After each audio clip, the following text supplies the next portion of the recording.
pro dan kontra yang ada dalam masyarakat terkait dengan surat tuntutan yang sudah dibacakan oleh penuntut umum adalah hal yang wajar dan biasa terjadi.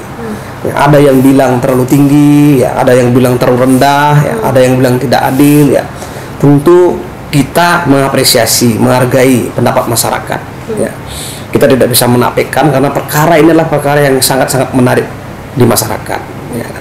Nah, mengenai tadi ada suatu tuntutan, perbedaan tuntutan di masing-masing terdakwa, 5 terdakwa yang kami ajukan, ya, yaitu PS Verdi Sambo mendapatkan seumur hidup, ya. Terus Eliezer mendapatkan 12 tahun, PC, Kuat Ma'ruf dan Riki Rizal mendapatkan masing-masing 8 tahun, ya kan? Ini tentu ada hal-hal yang dipertimbangkan oleh penuntut umum, ya. Antara lain, ya, kita melihat dari sisi peran masing-masing pelaku, mensrianya, ya kan, sehingga kami membagi 3 klaster. Ya.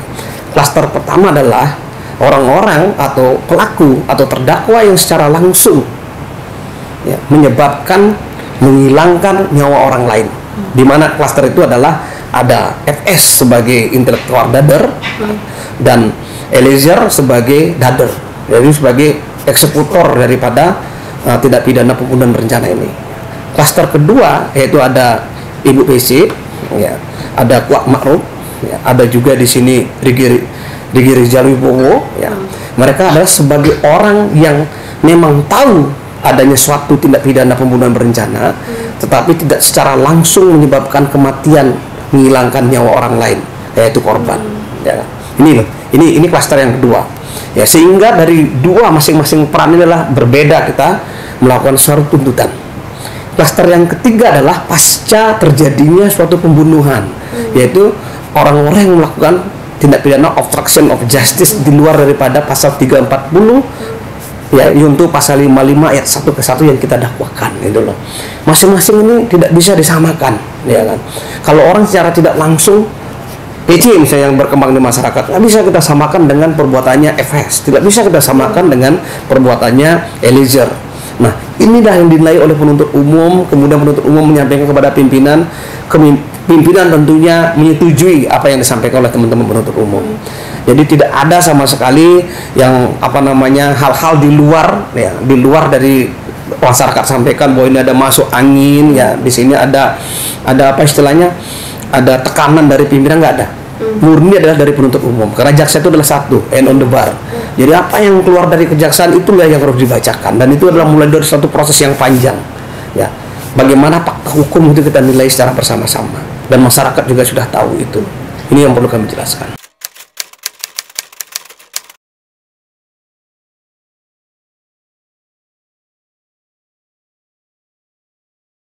Ketiga orang ini kenapa mendapatkan tuntutan yang sama menurut penilaian kami penuntut umum, ya kan, gitu ya. Karena mereka 3 orang ini adalah jadi rumpun klaster yang kedua. Jadi orang-orang yang tidak secara langsung menyebabkan kematian orang, ya kan, tidak menghilangkan nyawa orang lain. Tapi rumpun pertama menjadi sempurna satu tindak pidana pembunuhan berencana itu adalah karena mereka yang menyuruh melakukan dan dieksekusi, ya, sehingga menyebabkan hilangnya nyawa orang lain. Ini yang sangat membedakan, ya. Nah, rumpun yang kedua ini mereka tidak berbuat untuk melakukan satu tindak pidana secara langsung, tetapi dia mengetahui satu tindak pidana dan mengetahui suatu proses perencanaan, tapi tidak berbuat apa-apa untuk menghentikan, apalagi tidak menghalangi atau memberikan saran agar tindak pidana itu terjadi. Seperti itu.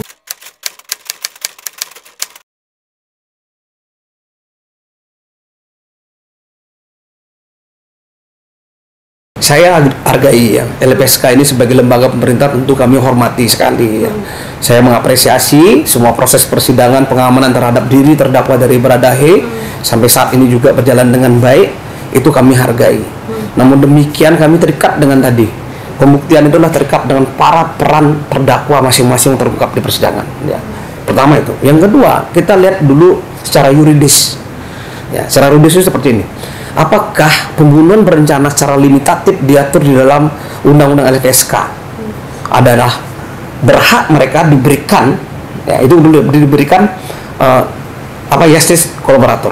Kan itu kita kaji, ya, ternyata di dalam undang-undang secara limitatif tidak ditegaskan bahwa pembunuhan berencana itu sendiri, ya, bukan merupakan daripada tindak pidana tertentu sebagaimana surat edaran Mahkamah Agung nomor 4 2011 ya. Yang dimaksud tindak pidana tertentu itu Mbak secara tegas sudah dijelaskan di sana, yaitu tindak pidana yang terorganisir. Apa itu? Tindak pidana narkotika, korupsi, ya, tindak pidana TPPU, tindak pidana pencucian uang, tindak pidana trafficking, yaitu penjualan orang. Ini yang diatur gitu loh. Khusus perkara pembunuhan berencana secara limitatif atau secara tegas tidak diatur mengenai itu. Itu satu. Yang kedua, yang menjadi pertimbangan yang paling terpenting di sini adalah saya sudah sebutkan di awal bahwa mereka termasuk klaster pertama, yaitu klaster pelaku utama dalam suatu tindak pidana. Ini jelas secara undang-undang tidak dibenarkan. Namun demikian, nah ini loh, rekomendasi ini kami hargai dan kami akomodir dalam surat tuntutan, sehingga Baradae ini mendapatkan keringanan hukuman daripada pelaku utama, yaitu Ferdy Sambo. Nah itu loh, sehingga sangat jauh jaraknya. Ferdy Sambo kita berikan tuntutan umur hidup, sedangkan Baradae di sini kita berikan tuntutan 12 tahun. Nah itu sudah hal yang meringankan. Kenapa? Karena termasuk saksi yang kooperatif, saksi yang membuka, saksi yang berkata jujur kita anggap dalam satu persidangan dan konsisten memberikan persidangan. Kalau seandainya dia tidak melakukan itu, kita samakan mungkin tuntutannya dengan Ferdy Sambo itu loh. Nah, jadi selama ini yang berkembang di masyarakat bahwa mereka ini bisa tidak dipertanggungjawabkan secara pidana. Nah itu ada di dalam satu tindak pidana pasal 44 sampai pasal 52 KUHP. Itu berbeda sekali dengan JC. Berbeda sekali. Karena pertanggungjawaban pidana pasal 44 sampai pasal 52 KUHP itu adalah itu menghilangkan pidana dan tidak harus di pengadilan. Pertama dari jaksa itu kalau pada saat penelitian tahap pertama itu sudah dengan sendirinya tidak sampai ke pengadilan perkaranya. Karena apa? Terikat dengan tadi. Kalau dia melakukan perintah undang-undang seperti regu tembak, ya, itu diatur oleh undang-undang. Ya, dan mereka tidak akan dihukum karena undang-undang yang memerintahkan dia untuk melakukan menghilangkan nyawa orang lain. Tapi kalau ini melaksanakan perintah jabatan tidak tepat juga, karena tidak melaksanakan perintah jabatan yang sah itu tidak ada sampai menghilangkan nyawa orang lain, ya kan? Nggak ada. Nah, inilah yang sering disampaikan di beberapa media, ini tidak sama dengan pertanggungjawaban pidana dengan GC, sangat berbeda. Ya, GC ini juga Mbak, ya saya sampaikan GC ini yang pada akhirnya nanti pada proses persidangan ke depan ini adalah yang menentukan adalah majelis hakim.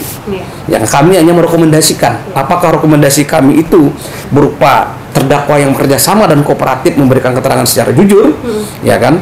Itu apa sampai di sana atau nanti diberikan GC khusus sehingga dia diberikan hukuman lebih ringan daripada terdakwa yang lain.